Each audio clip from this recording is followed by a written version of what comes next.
Hello बच्चा party, क्या हाल चाल? कैसे हो आप सारे के सारे बच्चे? बहुत बहुत स्वागत है आप सभी बच्चों का आपके अपने प्यारे से YouTube चैनल के ऊपर जिसका नाम है फिजिक्स मैन। और मैं उम्मीद करता हूँ आप सारे के सारे बच्चे एकदम स्वस्थ और एकदम मस्त होंगे और पूरे जोश पूरी एनर्जी के साथ में आप मेरे साथ में मेरे इन लेक्चर्स के साथ में अपनी नीट और जेई की तैयारियों के अंदर लगे हुए होंगे, राइट? तो इस चैनल के ऊपर मैं इस साल पूरा का पूरा जो सिलेबस है वो अपलोड कर रहा हूँ मेरी स्टाइल के अंदर। उस स्टाइल की सबसे बड़ी खासियत ये है कि अगर आप इन लेक्चर्स को देखोगे तो बहुत कम समय के अंदर आपको आपका फिजिक्स का सिलेबस सिमटता हुआ नजर आएगा। लेक्चर्स भी कुछ ज़्यादा बड़े नहीं होते जैसा आप देखोगे और जगह पर होते हैं।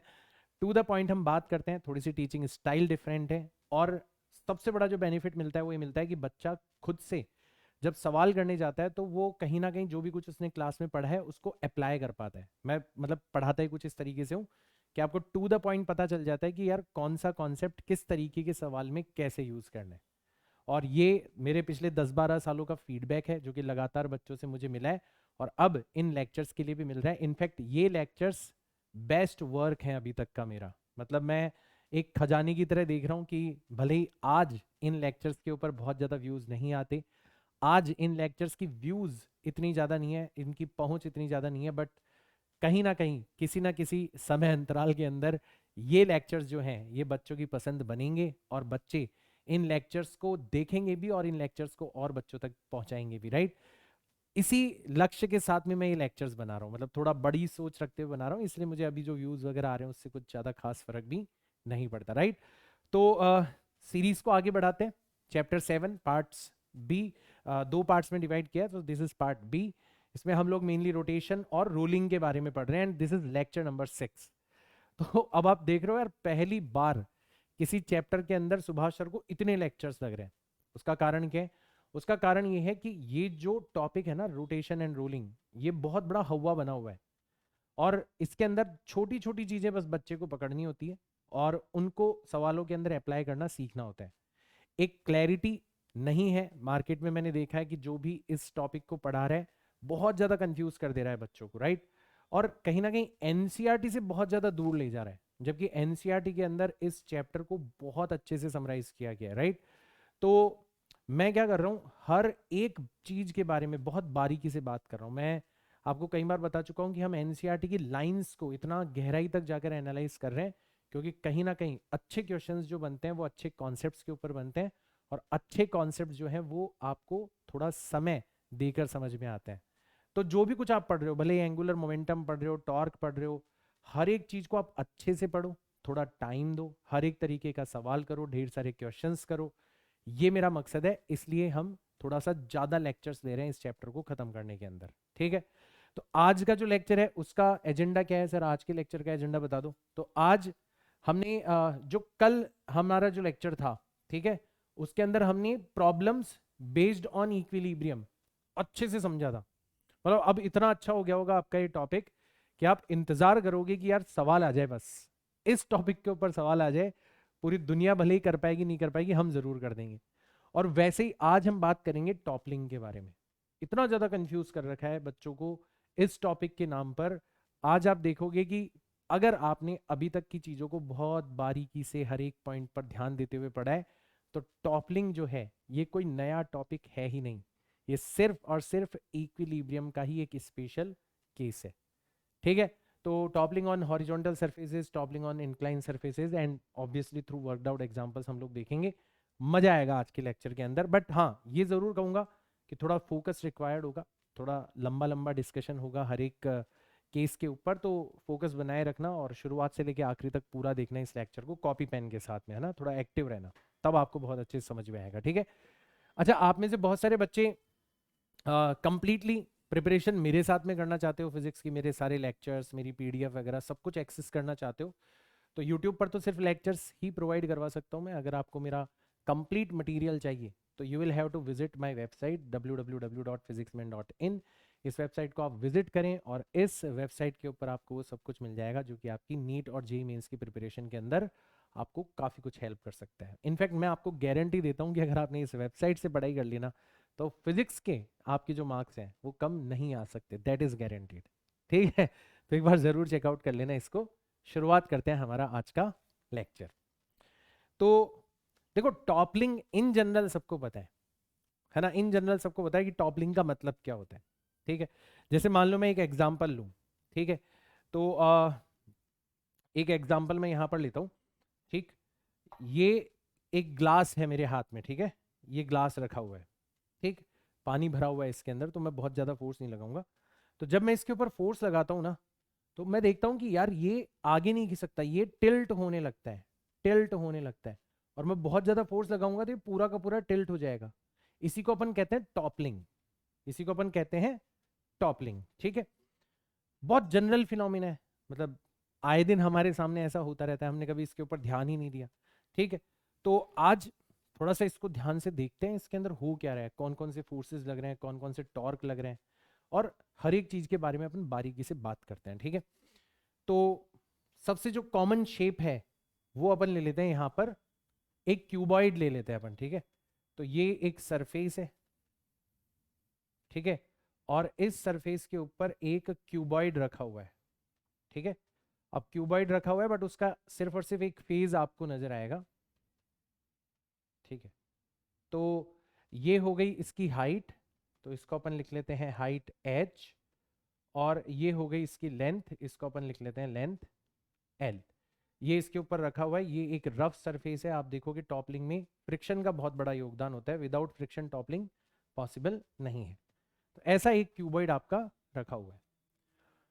अच्छा, अब ये रखा हुआ है तो आप कहोगे कि सर इसके ऊपर कौन कौन से फोर्स लग रहे हैं, तो आप बता सकते हो कि सर अगर जस्ट ये रखा हुआ है तो इसका जो सेंटर है, इस सेंटर के ऊपर एक फोर्स लग रहा है, इसका वेट दैट इज mg, ये इसके ऊपर एक फोर्स लग रहा है। और क्योंकि ये सरफेस के कांटेक्ट में है तो इसके ऊपर नॉर्मल फोर्स भी लग रहा है। अब नॉर्मल फोर्स को आपको बहुत बारीकी से सीखना है। देखो अभी जो कांटेक्ट है ना वो आपका यूनिफॉर्म है, मतलब हर एक पॉइंट जो है वो सेम कंट्रीब्यूशन प्रेजेंट कर रहा है इन कांटेक्ट। तो ऑल इन ऑल अगर अपन यहां पर देखेंगे तो हम देखेंगे कि नॉर्मल फोर्स का जो इफेक्ट है उसको भी कहां पर शो किया जा सकता है, उसको भी सेंटर के ऊपर शो किया जा सकता है। वैसे नॉर्मल कांटेक्ट फोर्स यहां भी लग रहा है, यहां भी लग रहा है, यहां भी लग रहा है, यहां भी लग रहा है, यहां भी लग रहा है, यहां भी लग रहा है, यहां भी लग रहा है, हर पॉइंट पर लग रहा है, बट हर पॉइंट पर यूनिफॉर्मली लग रहा है। और यूनिफॉर्मली लग रहा है इसलिए हम ऑल इन ऑल क्यूमुलेटिवली अगर बात करें तो नॉर्मल फोर्स को कहां पर लगता हुआ अज्यूम कर सकते हैं, सेंटर के ऊपर लगता हुआ अज्यूम कर सकते हैं। तो अब आपसे कोई पूछे कि बताओ ये ब्लॉक रखा हुआ है यहां पर, क्यों रखा हुआ है, तो आप सिंपली एक्सप्लेनेशन दे सकते हो कि ये इक्विलिब्रियम में है। क्यों इक्विलिब्रियम में है, क्योंकि एक तो नॉर्मल फोर्स और mg आपस में एक दूसरे को बैलेंस कर रहे हैं, हॉरिजॉन्टल डायरेक्शन में कोई फोर्स लग रहा नहीं है। और अगर आप सेंटर के अबाउट टॉर्क निकालोगे तो दोनों फोर्सेस का टॉर्क कितना है, जीरो है। इनफैक्ट किसी भी पॉइंट के अबाउट निकालोगे तो टॉर्क कितना मिलेगा, जीरो। क्योंकि आपका ब्लॉक ट्रांसलेशनल इक्विलिब्रियम में है तो आप किसी भी पॉइंट के अबाउट टॉर्क निकाल सकते हो, ये आजादी हमें दे रखी है, ठीक है। तो नॉर्मल फोर्स कितना हो गया हमारा mg, और क्योंकि अभी यूनिफॉर्म सिचुएशन बनी हुई है इसका मतलब ये सेंटर पर लगता हुआ माना जा सकता है। अब देखना कहानी में ट्विस्ट आएगा।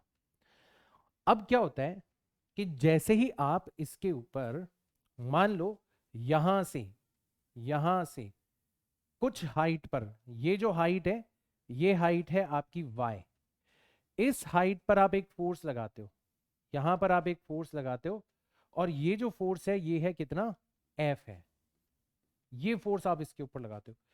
जैसे ही आप बाहर से टेंजेंशियल डायरेक्शन में फोर्स लगाओगे, जैसे आप बाहर से टेंजेंशियल डायरेक्शन में फोर्स लगाओगे, इस ब्लॉक के अंदर स्लाइडिंग टेंडेंसी प्रोड्यूस होगी, मतलब आप इसको स्लाइड करवाना चाहते हो, और उसको रोकने का काम कौन करेगा, उसको रोकने का काम करेगा फ्रिक्शन। तो यहां पर एक फ्रिक्शन फोर्स डेवलप हो जाएगा इस डायरेक्शन के अंदर, मैं यहां पर शो कर देता हूं, यहां पर एक फ्रिक्शन फोर्स डेवलप हो जाएगा इस डायरेक्शन के अंदर, ये आपका फ्रिक्शन फोर्स हो गया। तो फिर हमें समझ में आ गया कि यार ये ब्लॉक जो है ये स्लाइड क्यों नहीं हो रहा, ये ट्रांसलेशनल इक्विलिब्रियम में क्यों है।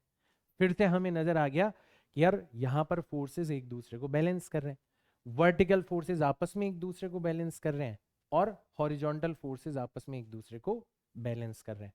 जब तक ब्लॉक स्लाइड नहीं करता तब तक स्टैटिक फ्रिक्शन लगता है, और स्टैटिक फ्रिक्शन जो होता है वो एग्जैक्टली किसके इक्वल होता है, उतने ही फोर्स के इक्वल होता है जितना फोर्स आप बाहर से लगा रहे हो। तो आप बाहर से F फोर्स लगा रहे हो तो आपका फ्रिक्शन भी कितना हो जाएगा, F के इक्वल हो जाएगा, जब तक ब्लॉक स्लाइड नहीं करता, जब तक आप लिमिटिंग फ्रिक्शन को पार नहीं कर जाते। तो इसलिए हमें समझ में आ गया कि हाँ यार ब्लॉक ट्रांसलेशनल इक्विलिब्रियम में क्यों है, बिल्कुल सही। लेकिन क्या ब्लॉक रोटेशनल इक्विलिब्रियम में है, ये थोड़ा सा समझना इंटरेस्टिंग होगा।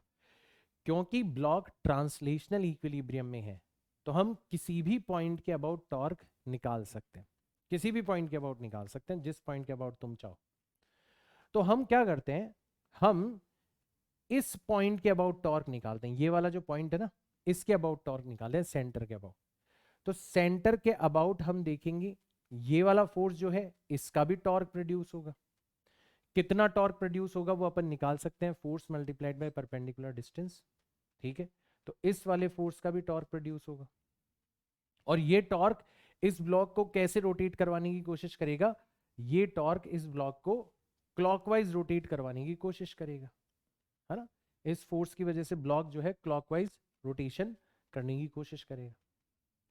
तो आपको लग रहा होगा कि पक्का कोई ना कोई फोर्स ऐसा है जो कि एंटी क्लॉकवाइज घुमाने की कोशिश कर रहा हो। अब आप देखोगे mg जो है वो तो इसी पॉइंट पर एक्ट कर रहे हैं, नॉर्मल एक बार के लिए आपने अज्यूम करा है सेंटर पर वर्क कर रहे हैं, तो ये दोनों फोर्स का तो टॉर्क प्रोड्यूस होगा नहीं, बचा कौन, फ्रिक्शन। और फ्रिक्शन जो है इसका अगर आप टॉर्क निकालोगे वही force multiplied by perpendicular distance, निकाल तो हम बड़ी आसानी से सकते हैं। इसका जो टॉर्क है ये भी आप नोटिस करोगे क्लॉकवाइज रोटेट करने की कोशिश कर रहा है इस ब्लॉक को। तो आप देखोगे कि अगर हमने हल्का सा भी फोर्स लगा दिया, हल्का सा भी फोर्स लगा दिया, तो जो फोर्स हमने यहां पर लगाया उतना का उतना अपोजिट डायरेक्शन में फोर्स यहां पर फ्रिक्शन की फॉर्म में प्रेजेंट हो जाएगा, और ये बन जाएगा आपका कपल। मैंने बताया था ना, सेम फोर्स अपोजिट डायरेक्शन में लग रहा हो, ऐसे पेयर को अपन क्या बोलते हैं, कपल। और कपल की वजह से क्या प्रोड्यूस होता है, टॉर्क प्रोड्यूस होता है। तो यहां पर जैसे ही आप कोई फोर्स लगाओगे उतना का उतना फोर्स यहां पर प्रोड्यूस हो जाएगा अपोजिट डायरेक्शन में, एक कपल बनेगा और वो इसको रोटेट करने की कोशिश करेगा। इसका मतलब ये रोटेशनल इक्विलिब्रियम में तो नहीं होना चाहिए। इसका मतलब जैसे ही हम इसको टच करेंगे, जैसे ही इसके ऊपर हल्का सा फोर्स लगाएंगे, इसको तो रोटेट हो जाना चाहिए, इसको टॉपल कर जाना चाहिए। पर हम देखते हैं यार ऐसा तो नहीं होता। अब ये हमारे लिए इंटरेस्टिंग केस बन गया। फिजिक्स में जब कोई चीज आपकी एक्सपेक्टेशन के अकॉर्डिंग ना हो ना, उसको भी सेलिब्रेट किया जाता है, क्योंकि फिर हमें कोई नई चीज सीखने को मिलती है। अब यहां से भी हमें कोई नई चीज सीखने को मिलेगी कि यार आखिर में ऐसा हो क्यों रहा है। हमारी थ्योरी के अकॉर्डिंग तो यहां पर रोटेशन होना चाहिए, हमारी थ्योरी के अकॉर्डिंग तो अगर अपन हल्का सा फोर्स लगाएंगे उसकी वजह से भी कपल प्रोड्यूस होगा, टॉर्क प्रोड्यूस होगा और बॉडी रोटेट कर जानी चाहिए। बट ऐसा तो नहीं होता, ऐसा तो नहीं होता। Up to a certain limit force लगाने पर हमें टॉपलिंग होते हुए नजर नहीं आती। तक क्यों नहीं हो रहा, तो हम थोड़ा सा इस सिचुएशन को और बारीकी से देखते हैं। तो जैसे हम ध्यान देते हैं ना इस सिचुएशन के ऊपर, हमें नजर आता है कि जैसे ही हम यहां से ये फोर्स लगाते हैं, ठीक है, टॉर्क प्रोड्यूस होता है। तो टॉर्क प्रोड्यूस होने की वजह से ये जो सरफेस कांटेक्ट में थी ये हल्की हल्की हल्की ऊपर उठने लगती है, ऊपर उठने लगती है। और ऊपर उठने की वजह से जो नॉर्मल फोर्स पहले इस पोर्शन में लग रहा था वो अब गायब हो जाता है। अब सिर्फ और सिर्फ नॉर्मल फोर्स किस पोर्शन में लग रहा है, इधर वाले पोर्शन के अंदर लग रहा है, क्योंकि यही वाला पोर्शन जो है वो इफेक्टिवली कांटेक्ट के अंदर है। तो अब आप नॉर्मल फोर्स को सेंटर पर एक्ट होता हुआ नहीं मान सकते। अब आपको मजबूरी में नॉर्मल फोर्स को कहां पर एक्ट होता हुआ मानना पड़ेगा, तो यहां पर नॉर्मल फोर्स जो है वो अब की बार सेंटर में एक्ट नहीं होगा, अब की बार कहां पर एक्ट होगा, सेंटर से कुछ दूरी पर एक्ट होगा, सेंटर से कुछ दूरी पर एक्ट होगा। ये रहा आपका नॉर्मल फोर्स। कितनी दूरी पर एक्ट होगा, तो यहां से ये एक्स डिस्टेंस पर एक्ट होते हुए आपको नजर आएगा। और ऐसा होना मजबूरी भी है, क्योंकि अगर ऐसा है तभी यहां पर रोटेशनल इक्विलिब्रियम हो सकता है। अगर ऐसा है तो कैसे, अब देखो, अब अपन टॉर्क निकालते हैं सारे के सारे फोर्सेस का, ठीक है। तो इस पॉइंट के अबाउट टॉर्क निकालते हैं, सेंटर के अबाउट। ठीक है, तो इस पॉइंट का नाम अगर अपन ओ रख देते हैं तो अपन यहां पर एक बार के लिए टॉर्क निकालते हैं। ठीक है, अबाउट सेंटर ओ। ठीक है, इस पॉइंट के अबाउट हम टॉर्क निकालते हैं। इनफैक्ट टॉर्क निकालने की बजाय हम बैलेंस करते हैं टॉर्क को। क्यों? क्योंकि हमें ये टॉपल करता हुआ नजर नहीं आ रहा, बैलेंस करते हैं। तो देखते हैं ये वाला जो फोर्स है, इसकी वजह से जो टॉर्क लग रहा है वो कितना टॉर्क लग रहा है यहां पर, तो वो क्लॉकवाइज डायरेक्शन के अंदर टॉर्क लग रहा है। और कितना लग रहा है वो हम यहां पर बड़ी आसानी से बता सकते हैं। फोर्स है हमारा F, ठीक है, फोर्स है हमारा F, और इस फोर्स की जो लाइन है इसकी सेंटर से डिस्टेंस कितनी हो जाएगी, तो आप नोटिस करो टोटल डिस्टेंस है आपकी y, और y में से अपन हाइट का आधा माइनस कर देंगे, तो यहां पर ये आ जाएगा F multiplied by y minus h divided by 2। ये आपका ये आपका क्लॉकवाइज टॉर्क है। ठीक है, और क्लॉकवाइज टॉर्क कौन प्रोड्यूस कर रहे हैं? फ्रिक्शन प्रोड्यूस कर रहे हैं। फ्रिक्शन की वैल्यू कितनी है? कैपिटल F के इक्वल ही है, तो ये हो जाएगा आपका स्मॉल f, बाद में अपन इसकी वैल्यू रख देंगे। और इसकी जो लाइन है सेंटर से परपेंडिकुलर डिस्टेंस कितनी है? h/2, तो इसकी डिस्टेंस हो जाएगी आपकी h डिवाइडेड बाय 2। ये भी आपका क्लॉकवाइज टॉर्क प्रोड्यूस कर रहा है, और इन दोनों को बैलेंस कर रहा है नॉर्मल फोर्स, क्योंकि नॉर्मल फोर्स का जो टॉर्क है वो इस पॉइंट के अबाउट इसको एंटी क्लॉकवाइज रोटेट करने की कोशिश कर रहा है। तो ये दोनों कुल मिला के किससे बैलेंस हो रहे हैं? नॉर्मल फोर्स के टॉर्क से।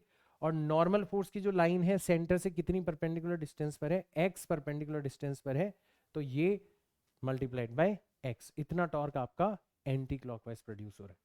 तो ये दोनों टॉर्क तो प्रोड्यूस हो रहे हैं आपके क्लॉकवाइज। ठीक है, तो ये तो आपके क्लॉकवाइज टॉर्क हो गए, और ये वाला जो टॉर्क है ये हो गया आपका एंटी क्लॉकवाइज। ठीक है, और दोनों आपस में एक दूसरे को बैलेंस कर रहे हैं, इसलिए ये बॉडी टॉपल नहीं कर रही। इतना हमें समझ में आ गया। ठीक है, तो यहां पर अपन थोड़ा सा भी इसको ढंग से एनालाइज करेंगे तो स्मॉल f की जगह कैपिटल F रखा जा सकता है, और n की जगह रखा जा सकता है mg। ठीक है, तो यहां पर आ जाएगा capital F multiplied by y minus capital F multiplied by h divided by 2, और इधर भी कैपिटल F रख देंगे, तो capital F multiplied by h divided by 2 is equal to normal force की जगह रखा जा सकता है mg मल्टीप्लाइड बाय x। तो यहां पर आप देखोगे ये पूरी की पूरी टर्म कैंसिल आउट हो जाएगी, तो यहां पर आपको समझ में आ गया कि f मल्टीप्लाइड बाय y जो है, ठीक है, ये किसके इक्वल हो जाएगा? ये हो जाएगा m into g multiplied by x के इक्वल हो जाएगा। ठीक, और यहां से x की जो वैल्यू है वो कितनी आ जाएगी? वो आ जाएगी mg divided by f multiplied by y। मतलब आप ये देखो कि तुम जितना फोर्स लगाओगे, ठीक है, ये x की जो वैल्यू है ना, ठीक है, ये फोर्स के इनवर्सली प्रोपोर्शनल है, फोर्स मल्टीप्लाइड बाय y के इनवर्सली प्रोपोर्शनल है। ठीक है, अच्छा मैंने उल्टा लिख दिया, एक minute, f y divided by m, sorry, इसलिए मैं देख रहा था उल्टा क्यों बोल रहा हूं मैं। ठीक है, f y divided by m g, f multiplied by y divided by m g. तो ये जो डिस्टेंस x है ये किसके डायरेक्टली प्रोपोर्शनल है? ये फोर्स के, और जो फोर्स की परपेंडिकुलर डिस्टेंस है, ठीक है, उसके प्रोडक्ट के डायरेक्टली प्रोपोर्शनल है। मतलब फोर्स की वजह से जो टॉर्क प्रोड्यूस हो रहा है एक तरीके से उसके डायरेक्टली प्रोपोर्शनल है। तुम जितना ज्यादा फोर्स लगाओगे डिस्टेंस उतनी ज्यादा होती चली जाएगी, लेकिन इसकी एक लिमिट है भाई। नॉर्मल फोर्स को आप खिसका रहे हो ना दूर सेंटर से, तो एक लिमिट से आगे नहीं खिसका सकते, बॉडी से बाहर तो नहीं निकाल सकते ना। अंत में अगर ये बॉडी उठती जाएगी उठती जाएगी उठती जाएगी तो कॉर्नर पॉइंट तो टच करेगा ना। तो ज्यादा से ज्यादा आपका नॉर्मल फोर्स कहां पर शिफ्ट हो सकता है? x is equal to l divided by 2, इतनी डिस्टेंस पर शिफ्ट हो सकता है। तो x की मिनिमम मैक्सिमम जो वैल्यू है, ठीक है, इसकी जो लिमिट है कि ये इससे ज्यादा नहीं हो सकता, क्या है कि x can not be greater then L divided by 2। L का जो आधा है उससे ज्यादा नहीं हो सकता। मतलब इसको मैं ऐसे लिखूं कि x will be less than L by 2। अगर होगा तो x एल बाय 2 से कम होगा या फिर बराबर होगा, इससे ज्यादा नहीं हो सकता x। ये इसकी लिमिटिंग वैल्यू है कि ज्यादा से ज्यादा x की वैल्यू कितनी हो सकती है, एल बाय 2 हो सकती है, ज्यादा से ज्यादा। तो जैसे अगर अपन x की मैक्सिमम वैल्यू रखेंगे एल बाय 2, वो यहां पर रखेंगे, तो फिर हमें एक रिलेशन यहां पर मिलेगा। कौन सा रिलेशन मिलेगा हमें यहां पर, कि जैसे ही हमने यहां पर x की लिमिटिंग वैल्यू रखी, मतलब l डिवाइडेड बाय 2 रखा हमने, तो यहां पर हमें मिल गया f multiplied by y divided by mg।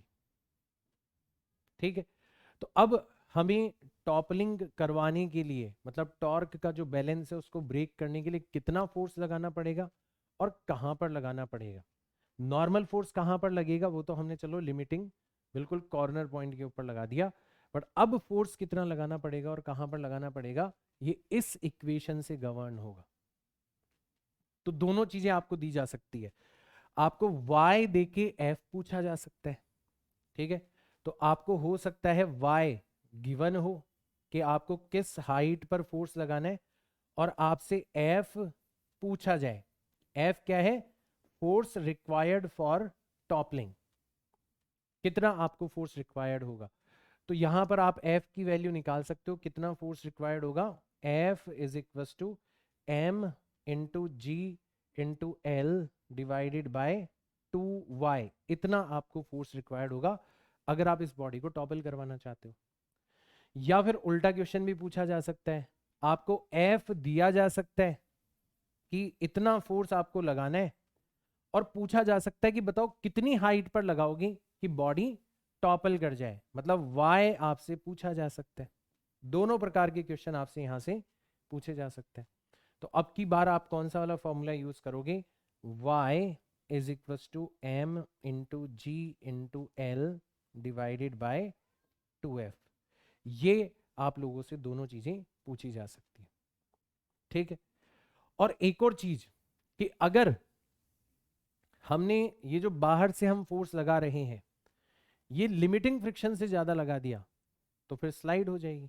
ठीक है, तो ये तो हो गई कंडीशन फॉर टॉपलिंग, ये जो हमने बनाई है ये तो हो गई हमारी कंडीशन फॉर टॉपलिंग।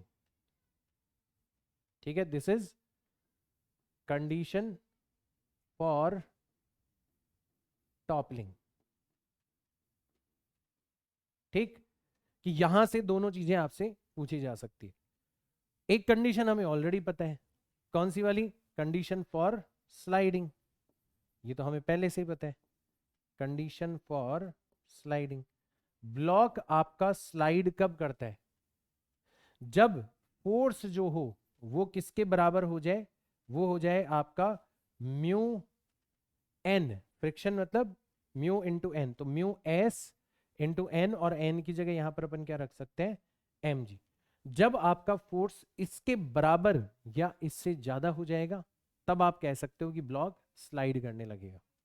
ठीक है, तो अब एक और कंडीशन यहां से निकल के आती है, वो है condition for toppling before sliding.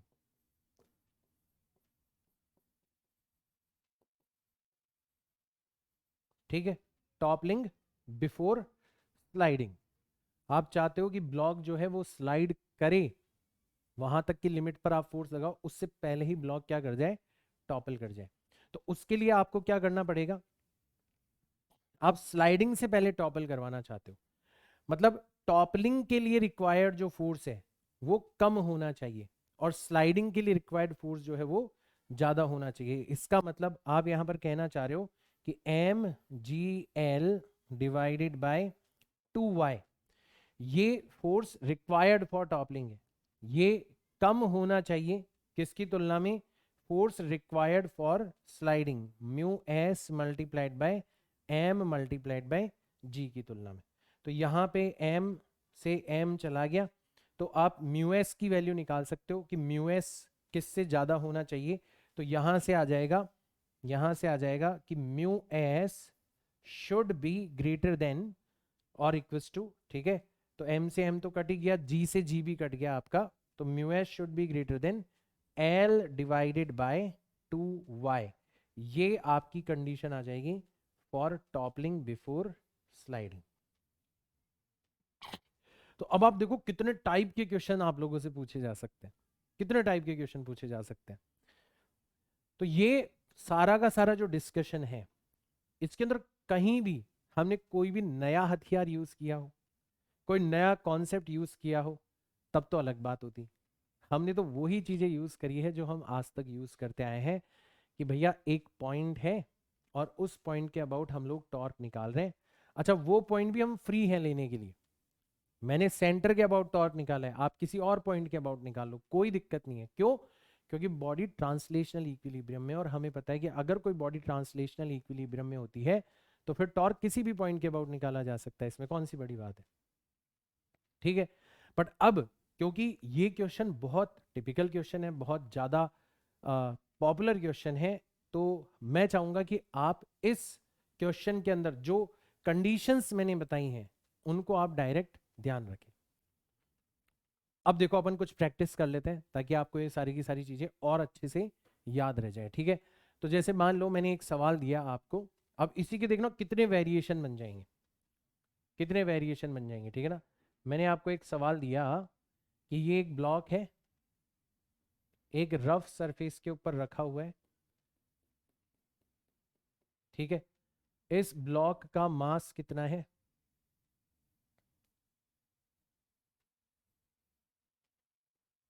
इस ब्लॉक का मास आपको दे रखा है 5 किलोग्राम, ठीक है। और साथ ही साथ में आपको ये भी दे रखा है कि जो फोर्स लगाया जा रहा है वो बिल्कुल टॉप मोस्ट पॉइंट पर लगाया जा रहा है, यहां पर फोर्स लगाया जा रहा है। कितना फोर्स लगाया जा रहा है, एफ फोर्स लगाया जा रहा है, ठीक है। ये हाइट आपको दे रखी है 1 सेंटीमीटर, और ये लेंथ भी आपको दे रखी है कितनी, लेंथ भी आपको दे रखी है 1 सेंटीमीटर, ठीक है। ये सिचुएशन आपको दे रखी है, आपसे पूछा गया है find find force required for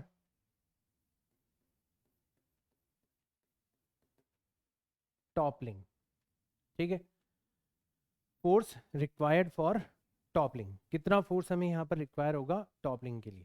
तो अब आप नोटिस करो हमें हाइट दे रखी है, मतलब इस कंडीशन में हमें क्या दे रखा है, हमें y दे रखा है, कितना दे रखा है 1 सेंटीमीटर। मैंने बोला था ना, एक चीज आपको दी जाएगी और दूसरी चीज आप लोगों से पूछी जाएगी, ठीक है। तो y हमें दे रखा है, उसके अलावा मास हमें दे दिया गया है, कितना 5 किलोग्राम दे दिया गया है, ठीक है। और हमें क्या मिल चुका है, हमें लेंथ मिल चुकी है, लेंथ कितनी मिल गई हमें, अगेन 1 सेंटीमीटर मिल गई, ये हमारी लेंथ हो गई।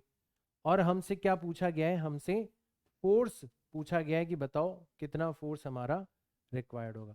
तो सिंपल सा हमारा फॉर्मूला था, ये वाला केस हमारा बन रहा है कि हमें y दे रखा है और f पूछा गया है, तो कितना फोर्स रिक्वायर्ड होता है mgl divided by 2y। Direct हम यहाँ पर फॉर्मूला लगाएंगे और आंसर निकाल लेंगे। तो रिक्वायर्ड फोर्स जो होगा रिक्वायर्ड फोर्स जो होगा वो कितना हो जाएगा आपका, F is equal to m into g into l divided by 2y, ठीक।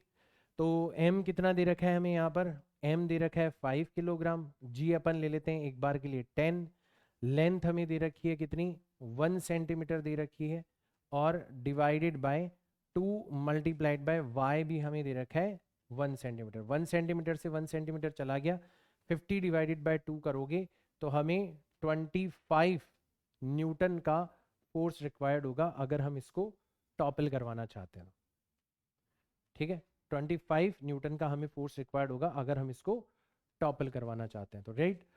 दूसरी चीज जो हमसे यहां पर पूछी जा सकती है वो ये पूछी जा सकती है फाइंड म्यू एस, बताओ फ्रिक्शन कोफिशिएंट कितना होना चाहिए कम से कम, ठीक है, such that block topple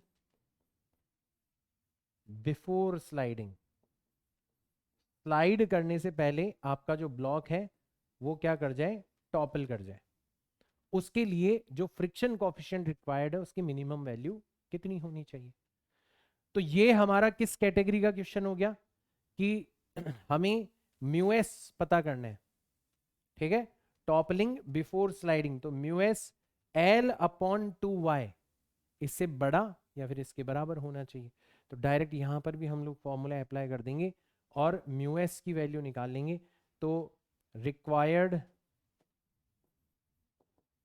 friction coefficient mu S जो होगा it should be greater then L upon 2y, यानी कि म्यू एस की जो वैल्यू है it should be greater then L हमें दे रखा है 1 centimetre divided by 2 multiplied by 1 centimetre, 1 centimetre से 1 सेंटीमीटर गया, तो mu S should be greater then और इक्वल्स टू 0.5। इतना या इससे ज्यादा फ्रिक्शन कोफिशिएंट हमें रिक्वायर्ड है, तब जाके ब्लॉक जो है वो टॉपल होगा बिफोर स्लाइडिंग, स्लाइड होने से पहले ही आपका ब्लॉक जो है वो टॉपल कर जाएगा। ठीक, तो ये सारी की सारी चीजें आप लोगों से पूछी जा सकती है। अब बताओ इस सवाल के अंदर ऐसा क्या है जो आपकी पहुंच से बाहर है। अब तो आपके पास में क्लियरली डायरेक्ट फॉर्मूले आ चुके हैं। अब इसका एक और क्वेश्चन देखते हैं, एक और पॉसिबिलिटी देखते हैं कि जैसे मान लो अब क्वेश्चन में फेरबदल कर दिया उसने, ठीक है, तो इस एग्जाम्पल के अंदर अगेन आपको एक ब्लॉक दे रखा है, ठीक है, तो ये रहा आपका ब्लॉक,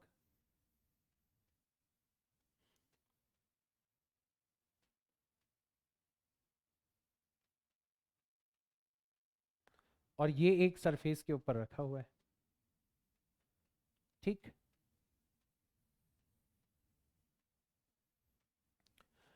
ये लेंथ आपको दे रखी है अब की बार 1.5 सेंटीमीटर दे रखी है, और ये जो लेंथ है ये आपको दे रखी है 1 सेंटीमीटर, है ना। और अब की बार आप लोगों को फोर्स दिया गया है कि आप कितना फोर्स लगा रहे हो यहां पर, तो आप यहां पर फोर्स लगा रहे हो F इज इक्वस टू ये 5 किलोग्राम का ब्लॉक है, 5 किलोग्राम का ब्लॉक है, ठीक है। तो अब की बार जो आप यहां पर फोर्स लगा रहे हो वो है आपका 20 न्यूटन, 20 न्यूटन का आप फोर्स लगा रहे हो, नहीं 20 नहीं 30 न्यूटन ले लो एक बार के लिए, 30 न्यूटन का आप यहां पर फोर्स लगा रहे हो, 30 न्यूटन का आप फोर्स लगा रहे हो, ठीक है। अब आपसे पूछा गया है कि बताओ ये फोर्स हमें कितनी हाइट पर लगाना चाहिए, मतलब ये जो y है ना इसकी वैल्यू कितनी होनी चाहिए ताकि ब्लॉक जो है वो टॉपल कर जाए, ठीक है। क्या कहा जाएगा क्वेश्चन के अंदर, find height eight which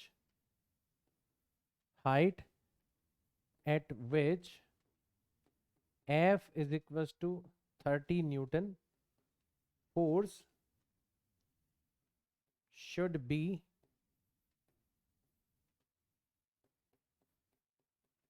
applied such that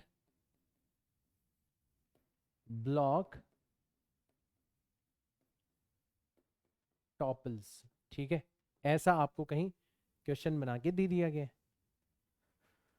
तो अगेन बस क्वेश्चन में ये पकड़ो आपको दिया क्या क्या गया है, तो अब की बार आपको रिक्वायर्ड फोर्स पहले ही दे दिया गया है, कितना, 30 न्यूटन की, भैया हमें तो 30 न्यूटन का फोर्स लगा सकते हैं, इस 30 न्यूटन के फोर्स से ही हमें तो क्या करवाना है, इसको टॉपल करवाना है, ठीक। और क्या क्या दे रखा है, लेंथ हमें दे रखी है 1 सेंटीमीटर, और अब की बार लेंथ हमें दे रखी है 1 सेंटीमीटर, और अब की बार हमसे पूछा गया है कि बताओ y कितना होना चाहिए। ऑब्वियसली मास दे ही रखा है हमें ब्लॉक का कितना, 5 किलोग्राम हमें मास दे रखा है, 5 किलोग्राम का हमें मास दे रखा है। तो रिक्वायर्ड फोर्स गिवन है और अब की बार हमसे हाइट पूछी गई है, ठीक है। तो कितनी हाइट पर हमें फोर्स लगाना पड़ेगा, बड़ी आसानी से निकाल सकते हैं, बड़ी आसानी से निकाल सकते हैं। तो अब की बार फॉर्मूला हो जाएगा y is equal to m into g into l divided by 2f। यही तो था फॉर्मूला, बस इसको हमें यहां पर यूज करना है। तो ये हो गया हमारा हथियार, और इस हथियार को जब आप यूज करोगे आपके पास में डायरेक्ट आंसर आ जाएगा। चलो इसको यूज करते हैं। तो यहां से हम लोग y की वैल्यू निकाल लेंगे। तो कितनी हाइट पर हमें फोर्स लगाना पड़ेगा, मास दे रखा है 5, जी अपन ले लेते हैं 10, लेंथ हमें दे रखा है 1 centimetre, divided by 2 multiplied by 30 Newton force हमें दे रखा है।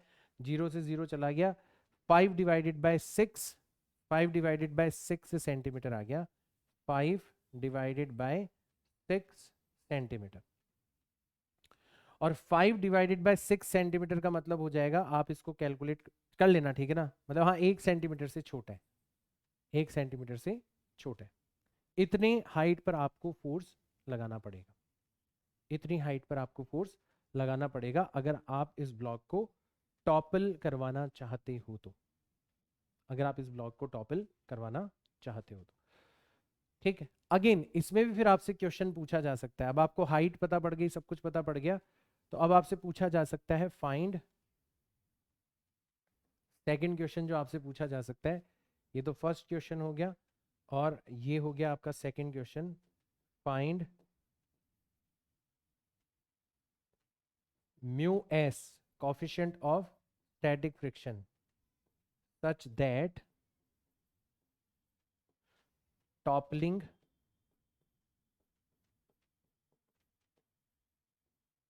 occurs before sliding,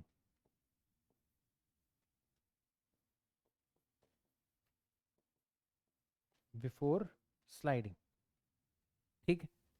तो डायरेक्ट हमारे पास में फॉर्मूला है इसका। तो यहाँ पर कौन सा हथियार हमारा यूज होगा, यहाँ पर जो हथियार हमें यूज करना है डायरेक्ट हमें पता है, mu s must be greater then L upon 2y। और अब y अपन निकाल चुके हैं, अब y जो है वो अपन निकाल चुके हैं। तो ये सवाल पूछा जाए तो भी हमें ये तो निकालना पड़ेगा पहले, ठीक है ना, इसलिए ये अच्छा क्वेश्चन बन जाएगा इस कैटेगरी के अंदर। खैर y हम निकाल चुके हैं, तो म्यू एस की वैल्यू कितनी आ जाएगी, it should be greater then L, तो हमें दे रखा है 1 सेंटीमीटर और divided by 2 multiplied by 5 upon 6 centimetre. तो सेंटीमीटर से सेंटीमीटर तो कैंसिल आउट हो गया, तो finally mu S should be greater then कितना आ जाएगा, 6 डिवाइडेड बाय 10, यानी कि mu S should be greater then 0.6। ये हमारा आंसर होना चाहिए कि अगर हम चाहते हैं कि ब्लॉक स्लाइड करने से पहले टॉपल कर जाए तो म्यू एस की वैल्यू 0.6 से ज्यादा होनी चाहिए। तो ऐसे तमाम क्वेश्चन आप लोगों से पूछे जा सकते हैं। अब मुझे आप बताओ कि क्या आप इस तरीके के क्वेश्चंस को सॉल्व करने से घबराओगे क्या, किसी भी तरीके से, कि सर अब टॉपलिंग से रिलेटेड हमें कोई भी क्वेश्चन दे दो आप ब्लॉक की, हम तैयार बैठे हैं, क्योंकि आपने इतना क्लैरिटी से हमें चीजें बता दी है, ठीक है। तो एक बार फिर से मैं रिवाइज करवा देता हूं। हमने जो टॉपलिंग की कंडीशन ली है उसमें सबसे पहले हमने एक्सट्रीम कंडीशन ले ली कि हमारा नॉर्मल फोर्स खिसकते खिसकते खिसकते खिसकते सेंटर से कहां चला गया, कॉर्नर पर चला गया। तब तक तो नॉर्मल फोर्स ने बैलेंस कर रखा था टॉपलिंग को, उससे पहले तो टॉपलिंग हो ही नहीं सकती थी।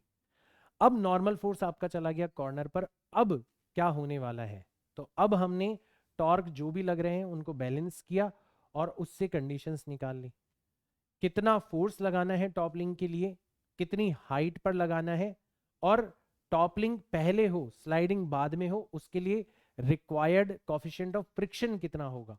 ये सब कुछ हमने बहुत अच्छे से यहां पर सीख लिया है।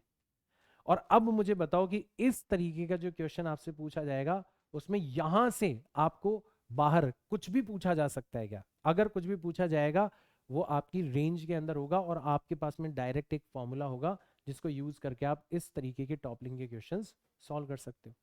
तो once and for all toppling आपके लिए रिजॉल्व हो गया। लेकिन अब हम जो आगे वाला केस पढ़ने वाले ना, उसको समझने के लिए हमें क्या करना पड़ेगा, थोड़ा सा और गहराई तक जाना पड़ेगा। हमें इस टॉपलिंग को और अच्छे से समझना पड़ेगा कि ये जो टॉपलिंग हो रही है, जो हम फोर्स लगा के यहां पर टॉपल कर रहे हैं, उसमें सेल्फ टॉपलिंग किस कंडीशन के बाद में होने लगेगी, मतलब हमें फिर बाहर से फोर्स लगाने की भी जरूरत नहीं है। ठीक है, तो मैं आपको यहीं पर एक डायग्राम बना के बताता हूं, ठीक है, उससे आपको बहुत अच्छे से समझ में आ जाएगा कि ये आपका जो ब्लॉक है, इसके ऊपर आपने रिक्वायर्ड फोर्स लगा दिया, जो ठीक है आपने फॉर्मूले वगैरह से निकाल लिया। तो ये आपका ब्लॉक है, ठीक है, और ये ब्लॉक इस सरफेस के ऊपर रखा हुआ है। अब आप इसके ऊपर फोर्स लगा रहे हो, ठीक है, आपने यहां से इसके ऊपर फोर्स लगाया और जितना रिक्वायर्ड फोर्स है वो आपने लगा दिया यहां पर, ठीक है, सफिशिएंट फोर्स लगा रहे हो आप, ताकि ये ब्लॉक क्या करने लग जाए, टॉपल करने लग जाए। तो जब ये ब्लॉक टॉपल करेगा तो सिचुएशन कैसी बनेगी, एक सिचुएशन ऐसी आएगी कि आपका ब्लॉक जो है ना, आपका जो ब्लॉक है वो यहां कहीं पर होगा इस तरीके से, ये वाली सरफेस ऐसे उठ चुकी है, ठीक है, ये वाली सरफेस ऐसे उठ चुकी है, यहां पर ये वाली सरफेस ऐसे उठ चुकी है, और ये वाली सरफेस इस तरीके से टिल्ट हो चुकी, ऐसे हो जाएगा। अभी भी आप यहां पर फोर्स लगा रहे हो, अभी भी आप यहां पर फोर्स लगा रहे हो, ठीक है। और थोड़ा सा सिचुएशन आप आगे करोगे, ठीक है, पहले सेंटर आपका यहां पर था, ठीक है, फिर अब इस ब्लॉक का सेंटर आपका कहां पर हो गया, यहां पर हो गया, ठीक है। तो सेंटर की मोशन आप देखना, तो होते होते होते होते एक कंडीशन ऐसी आएगी कि सेंटर यहां से यहां चला गया, ठीक है, जो mg फोर्स पहले यहां पर लग रहा था अब वो यहां पर लगने लग गया, ब्लॉक आपका टिल्ट हो चुका है। तो ऐसे करते करते करते एक कंडीशन ऐसी भी आएगी कि आपका सेंटर जो है वो कहां पर चला जाएगा, एग्जैक्ट इस पॉइंट पर चला जाएगा। और कंडीशन कैसी होगी कि ब्लॉक जो है वो इस तरीके से कंप्लीटली ऐसे हो चुका होगा,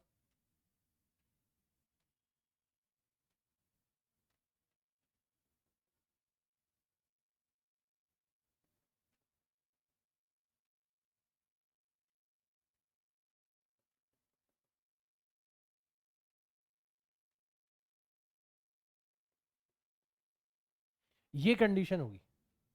टॉपल होते होते होते होते एक कंडीशन कैसी आएगी, थोड़ा सा मैं डायग्राम अच्छे से बना देता हूं।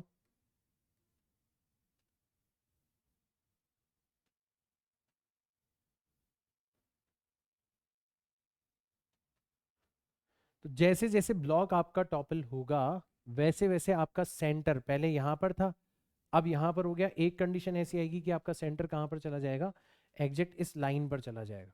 और इस कंडीशन में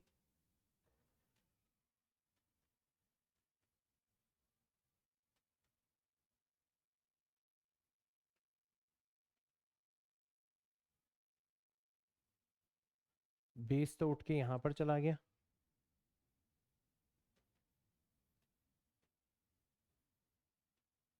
ये यहां पर आ गया,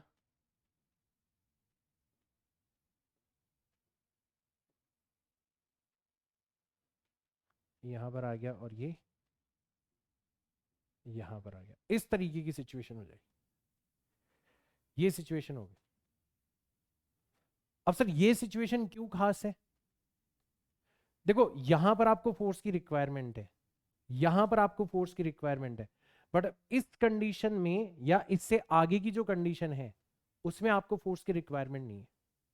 क्यों नहीं है, अगर आपने इसको अच्छे से समझ लिया तो आगे वाली चीज जो है वो आपके लिए बहुत आसान हो जाएगी, वरना उसको बहुत कॉम्प्लिकेटेड तरीके से समझा रखा है लोगों ने।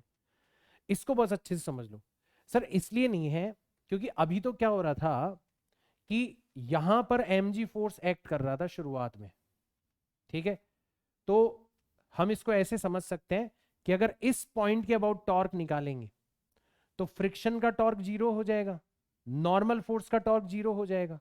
सिर्फ दो ही टॉर्क आपस में लड़ाई करेंगे, कौन कौन से, एक तो जो फोर्स हम लगा रहे हैं उसका क्लॉकवाइज टॉर्क, और इस पॉइंट के अबाउट mg का टॉर्क प्रोड्यूस होगा आपका एंटी क्लॉकवाइज।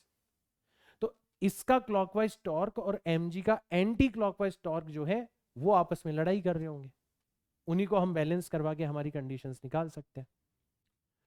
तो जब तक mg का इस पॉइंट के अबाउट टॉर्क रहेगा तब तक आपको बाहर से क्लॉकवाइज टॉर्क देना पड़ेगा। आप इसको टॉपल करवा रहे हो, यहां पर mg का टॉर्क लग रहा है, किस डायरेक्शन में लग रहा है, इस पॉइंट के अबाउट निकाले तो एंटी क्लॉकवाइज डायरेक्शन में लग रहा है। तो इस एंटी क्लॉकवाइज टॉर्क को बैलेंस करने के लिए आपको, अगर आपको टॉपल करवाना कंटिन्यू करना है तो आपको बाहर से फोर्स लगाना पड़ेगा। कब तक? जब तक mg का टॉर्क रहे। अब mg का टॉर्क कब तक रहेगा कि जब आपका सेंटर ही यहां पर आ गया, इस तरीके से आ गया सेंटर की, अब खुद mg फोर्स जो है वो इस पॉइंट से गुजरने लग गया। अब खुद mg फोर्स जो है वो इस पॉइंट से गुजरने लग गया। तो सोचो, नॉर्मल पहले ही यहां से गुजर रहा था, फ्रिक्शन पहले ही यहां से गुजर रहा था, अब बचा कुचा जो mg था वो भी आपका इसी पॉइंट से गुजर रहा है। मतलब कोई टॉर्क है ही नहीं जिसको हमें बैलेंस करना है। मतलब इसके बाद में हमें बाहर से कोई फोर्स लगाने की आवश्यकता नहीं है। खुद mg का जो टॉर्क है, अभी तो 0 हो गया, आप यहां से हल्का सा आगे लेके जाओगे तो mg का जो टॉर्क है वही एंटी क्लॉकवाइज की जगह क्या हो जाएगा? क्लॉकवाइज हो जाएगा। भाई पहले जो हमारा दुश्मन था mg, जो कि एंटी क्लॉकवाइज टॉर्क प्रोड्यूस कर रहा था, उसको रोकने के लिए हमें क्लॉकवाइज टॉर्क लगाना पड़ रहा था। अब वो दुश्मन हमारा दोस्त बन गया। यहां पर तो उसकी पावर 0 हो गई और इससे थोड़ा सा आगे ले जाओगे तो अब यही हमारा दोस्त बन जाएगा। ये खुद क्लॉकवाइज टॉर्क प्रोड्यूस करने लगेगा, और अगर ये खुद क्लॉकवाइज टॉर्क प्रोड्यूस करेगा तो हमें बाहर से कोई फोर्स लगाने की आवश्यकता नहीं होगी। तो इस कंडीशन को पकड़ लो, इस कंडीशन को पकड़ लो कि in this condition and after that, ठीक है, एक तो ये वाली condition, this condition and after that, and after that no force is required, no force is required for toppling। फिर हमें इससे आगे टॉपल करवाने के लिए हमें कोई फोर्स की आवश्यकता नहीं है। तो ये बन जाएगी हमारी क्रिटिकल कंडीशन कि जब अपने आप टॉपलिंग होने लगे, वो क्रिटिकल कंडीशन हमने फाइंड आउट कर ली कि कोई ब्लॉक अपने आप टॉपल करने लग जाए, हमें बाहर से कोई फोर्स लगाने की आवश्यकता ही ना हो, उसका वेट ही हमारी मित्रता का काम करने लग जाए, हमारी दोस्ती का काम करने लग जाए, तो फिर हमें बाहर से कोई फोर्स लगाने की आवश्यकता नहीं होगी। वो क्रिटिकल कंडीशन, वो क्रिटिकल केस हमें पता चल गया। ऐसा कब होगा, किस सिचुएशन के बाद होगा। और अब अगर आपने इसको अच्छे से पकड़ लिया, अच्छे से सीख लिया, तो आगे आपको टॉर्क भी बैलेंस करने की जरूरत नहीं है। आगे का काम आप सिर्फ इस क्रिटिकल केस के बेसिस पे कर सकते हो। बताता हूं मैं आपको। जैसे अब मान लो मैं आपसे कहूं कि हम बात कर रहे हैं toppling on an inclined plane. Situation को ध्यान से समझना, सिचुएशन को ध्यान से समझना कि ये आपका एक प्लेन है, ठीक है, और इस प्लेन पर, रफ प्लेन है, ठीक है ना, इस प्लेन पर आपने एक ब्लॉक रखा हुआ है। कैसा ब्लॉक है? एक बार के लिए सिलेंड्रिकल ब्लॉक ले लो, ठीक है ना। तो सिलेंड्रिकल ब्लॉक आपने इस तरीके से रखा हुआ है इसके ऊपर, ये सिलेंड्रिकल ब्लॉक इसके ऊपर रखा हुआ है, ठीक। अब हमें पता है कि जैसे जैसे हम इसको उठाते जाएंगे, जैसे जैसे हम इसको एंगल पर ले जाते जाएंगे, मान लो हम इसको उठाते उठाते कहां पर ले गए? थीटा एंगल पर ले गए, ठीक है। तो यहां से हम इसको मोशन करवाते करवाते करवाते उठाते उठाते कहां पर ले गए? थीटा एंगल पर ले गए। ये रही हमारी रफ सरफेस। तो ये जो ब्लॉक रखा हुआ था ये भी इसके ऊपर क्या हो जाएगा? टिल्ट हो जाएगा, ठीक है। ये भी इसके ऊपर कुछ इस तरीके से हो जाएगा।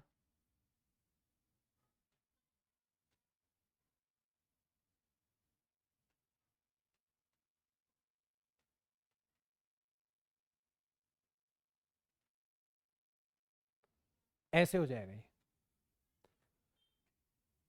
मतलब अब इसके लुढ़कने के चांसेस है। ये तो खुद आप कर भी सकते हो एक्सपेरिमेंट। तो देखो हमने पहले भी किया हुआ है ये काम, बट पहले हम स्लाइडिंग करवाते थे, उसको अपन बोलते थे एंगल ऑफ रिपोज। ठीक है, तो एक चीज तो हम पहले ही कर चुके हैं। ठीक है, हम जानते हैं कि मिनिमम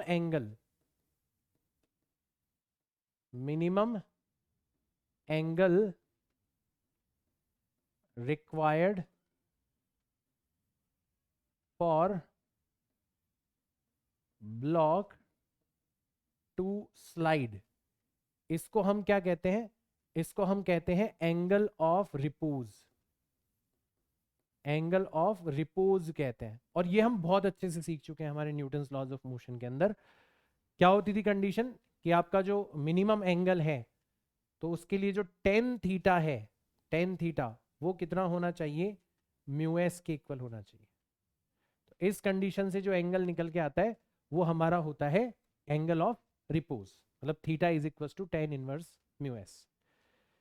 ठीक है, अब हमसे इस सिचुएशन में एक नई चीज पूछी जा रही है, ये नहीं पूछा जा रहा द स्लाइडिंग के लिए रिक्वायर्ड एंगल है, अब हमसे पूछा जा रहा है कि बताओ मिनिमम एंगल, बताओ मिनिमम एंगल रिक्वायर्ड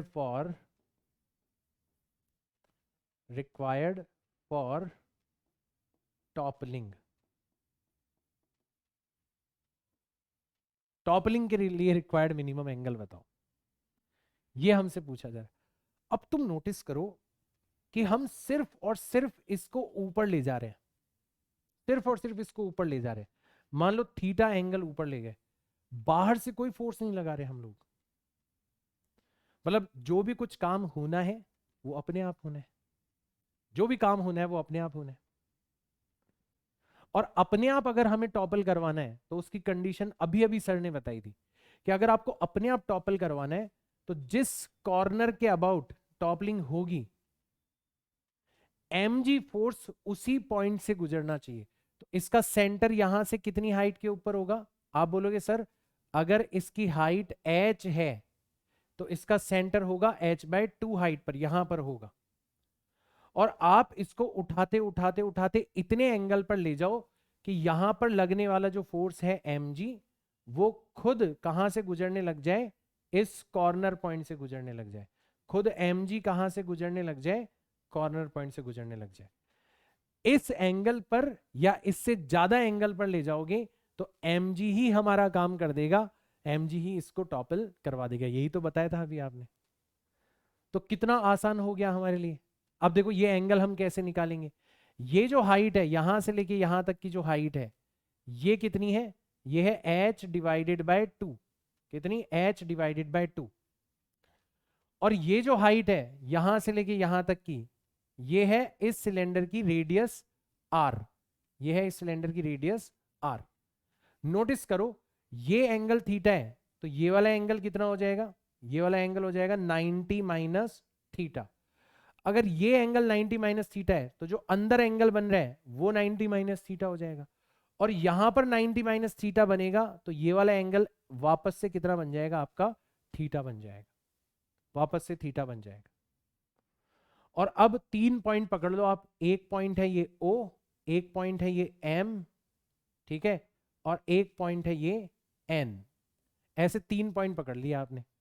और अब आप बड़ी आसानी से इस ट्रायंगल को ले सकते हो, तो आप लिख सकते हो कि इन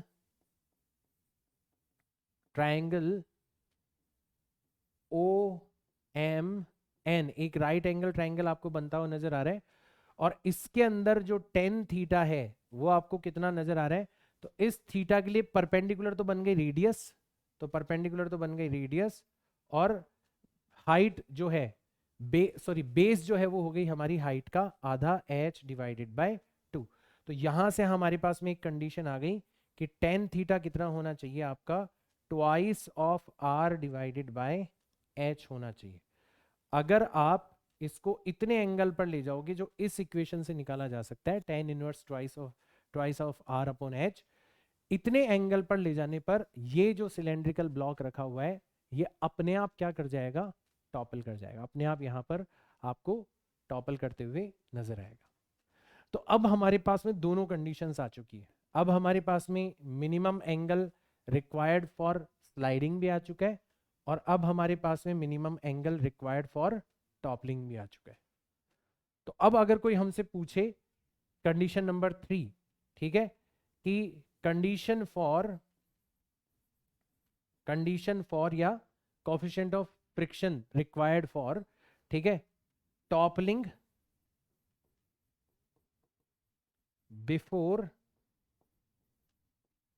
बिफोर स्लाइडिंग।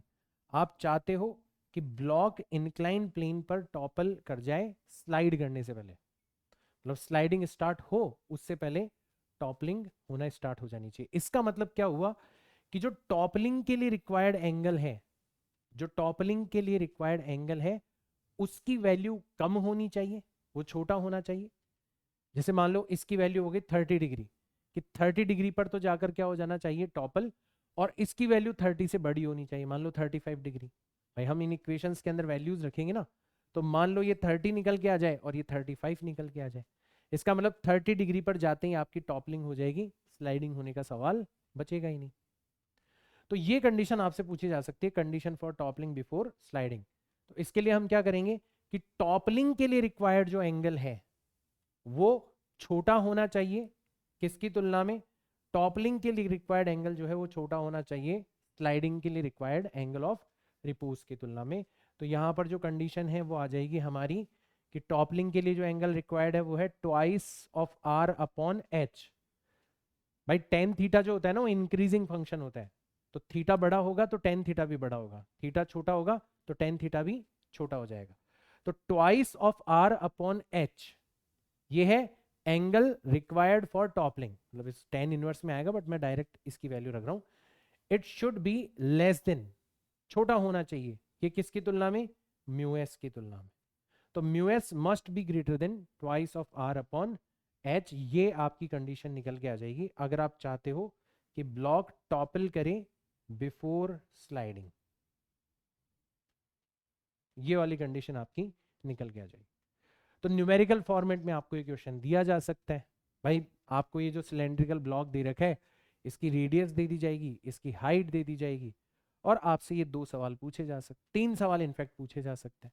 आपसे एंगल ऑफ रिपोज पूछा जा सकता है, ये तो हम एनएलएम में कर ही चुके हैं। आपसे angle, minimum angle required for toppling पूछा जा सकता है, और आपसे म्यू एस की वैल्यू पूछी जा सकती है so that toppling occurs before sliding. ऐसे क्वेश्चंस आप लोगों से यहाँ पर बनाकर पूछे जा सकते हैं। और जरूरी नहीं है कि आपको सिलेंड्रिकली शेप दे रखी हो, आपको कोई और शेप भी दे सकते हैं, तो थोड़ा केयरफुल रहना। भाई हमेशा हर शेप के लिए ये वाला फॉर्मूला यूज नहीं होगा, ये फॉर्मूला उन शेप्स के लिए यूज होगा जिनका सेंटर ऑफ मास हाइट की आधी डिस्टेंस पर होता है। बट बहुत सारे ब्लॉक्स ऐसे होते हैं जिनका सेंटर ऑफ मास हाइट की आधी डिस्टेंस पर नहीं होता, जैसे हमारा कोन। कोन जो है उसका सेंटर ऑफ मास हाइट की आधी डिस्टेंस पर नहीं होता, वो तो h/4 डिस्टेंस पर होता है। अगर अपन सॉलिड कोन की बात करें तो h/4 डिस्टेंस पर होता है। तो अगर आपको क्वेश्चन में थोड़ा सा चेंज कर दिया जाए, मान लो ऐसा क्वेश्चन आपको दे दिया जाए, ठीक है, कि अब की बार ये एक आपका प्लेन है, ठीक है, रफ प्लेन है ये, और इस रफ प्लेन के ऊपर एक कोन रखा हुआ है इस तरीके का,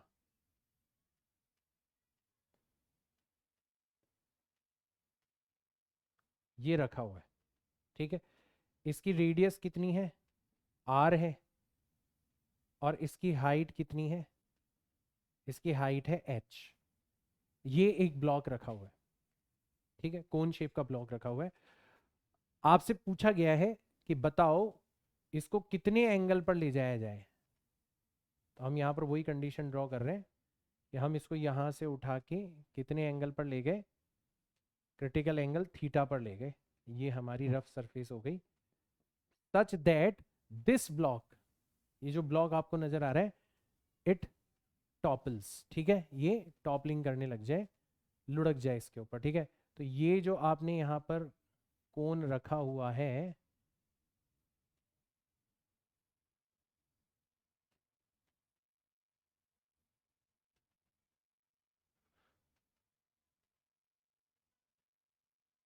ये जो कोन रखा हुआ है, कंडीशन वही है हमारी कि अब की बार जैसे आप इसको उस क्रिटिकल एंगल पर लेके जाओगे, जैसे आप इसको उस क्रिटिकल एंगल पर लेकर जाओगे, तो mg फोर्स जो है वो कहां से गुजरना चाहिए, आपके कॉर्नर पॉइंट से गुजरना चाहिए, उस कॉर्नर पॉइंट से गुजरना चाहिए जिसके अबाउट टॉपलिंग होने वाली है।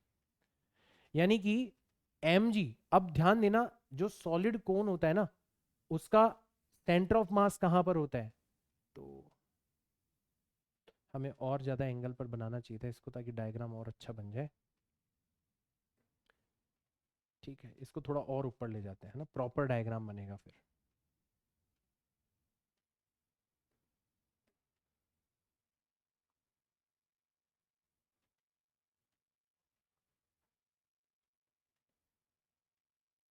अब आई होप प्रॉपर डायग्राम बन जाएगा।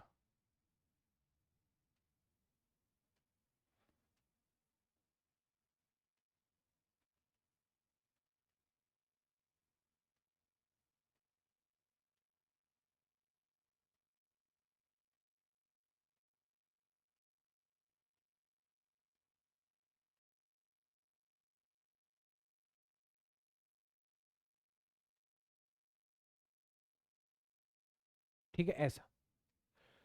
तो वही क्रिटिकल कंडीशन तो हमें पता है।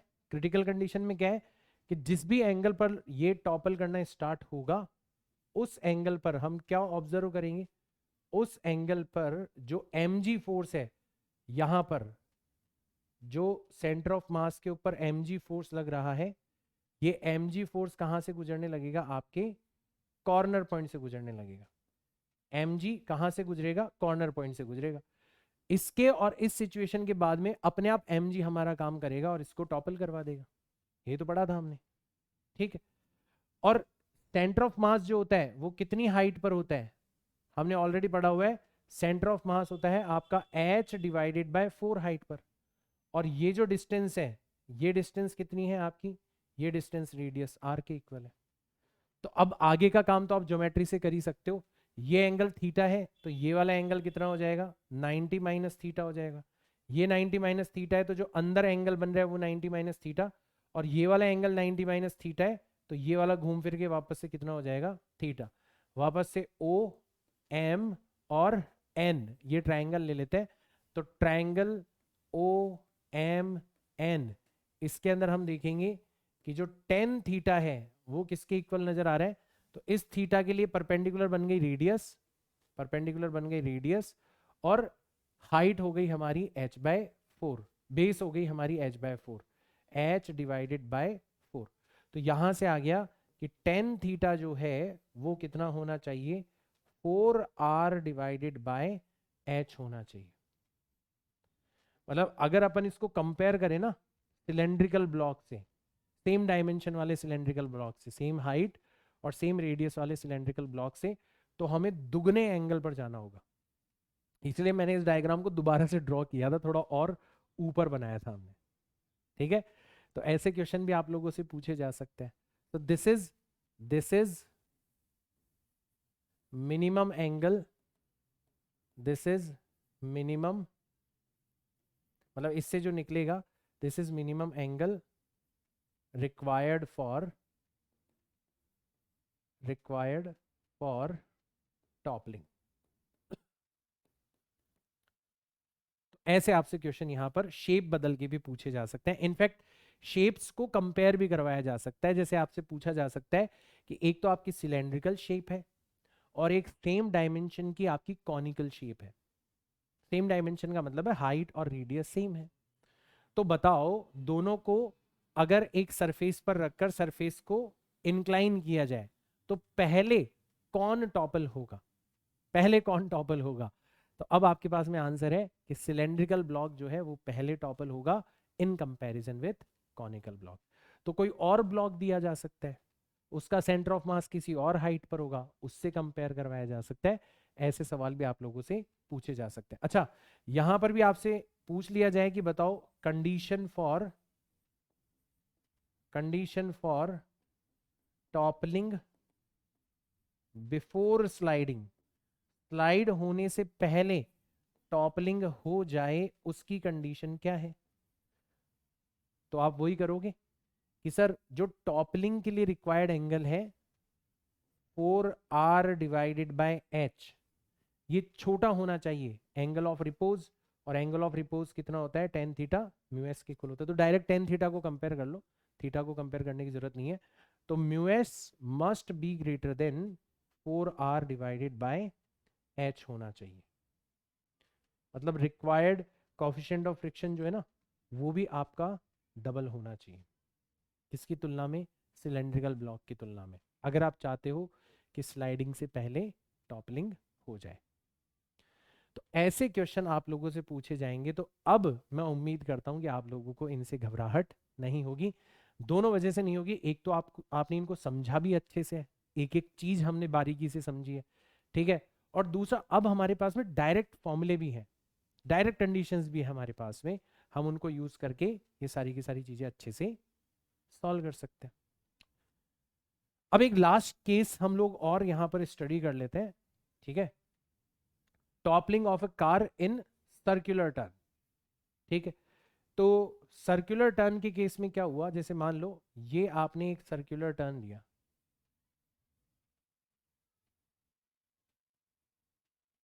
ऐसे नहीं बनाना चाहिए मुझे,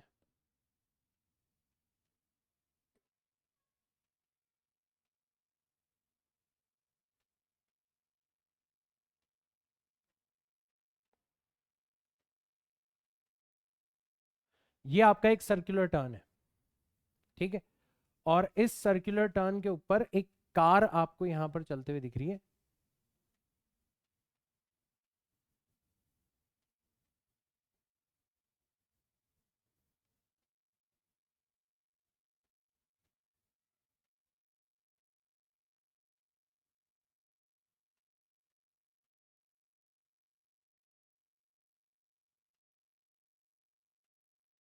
ऐसे। पता नहीं कुछ अजीब सा तो मैंने बना दिया, थोड़ा सिंपल ही बना देते हैं यार, ठीक है। 3D डायग्राम बनाना अभी और परफेक्ट करना पड़ेगा मुझे, सिंपल सा बना देते हैं अपन कि यहाँ पर एक कार जो है, तो हमें तो कार के टायर्स दिखेंगे, ठीक है ना। तो ये आपके कार के टायर्स हो गए, ये टायर्स हमारे लिए इंपॉर्टेंट है।